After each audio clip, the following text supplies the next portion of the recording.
識得揀咩啊？選什麼？我哋要選用循環再造物料同生物可分解嘅塑膠製品。明白了，要選循環再生材料和生物可電解塑料。咁第二句魔法咒語係咩啊？海豚老師？哦，係識得掉啊！識得掉咩啊？扔什麼？我哋嘅塑膠垃圾要洗乾淨先好拎去回收啊！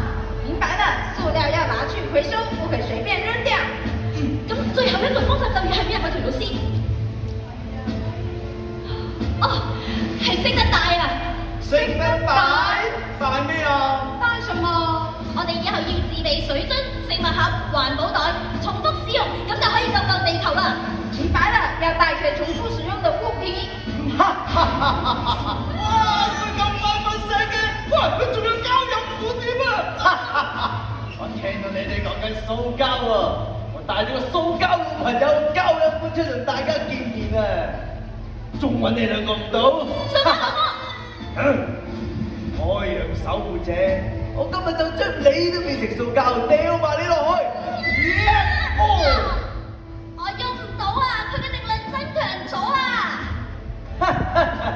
梗係啦，呢度咁多人用緊塑膠，我嘅力量梗係增強好多啦！哈哈！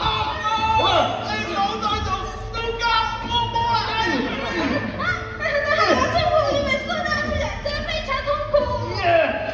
你哋記唔記得海豚老師教嘅魔法咒語啊？你仲記唔記得啊？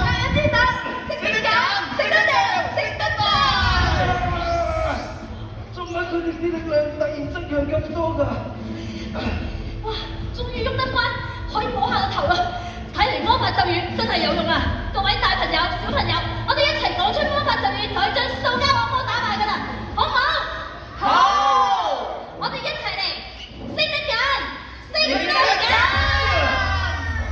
識得掉，識得掉，識得帶，識得帶，保護海洋，冇塑膠，救救地球重要。竟然俾個塑膠整翻到副嘅。成功咗啦！成功打敗了塑膠惡魔。多謝你啊，海豚老師，多謝大家，你哋做得好好啊！你們很厲害啊，謝謝你們。我哋俾啲掌聲大家同埋海豚老師啦！多謝啊！等陣先，大家唔好喐住。咁我哋叔叔點算啊？大家不要走啊，我們叔叔去哪裡呢？你哋叔叔，佢咪喺後面咯。叔叔，先發生咩事啊？冇啊，你瞓咗覺啊？頭先咧，我喺後邊瞌咗一陣，一醒啊，有碌好大碌嘅塑膠咧飲管咧塞住我鼻哥窿，我掹翻出嚟，而且仲攞咗去回收兩次。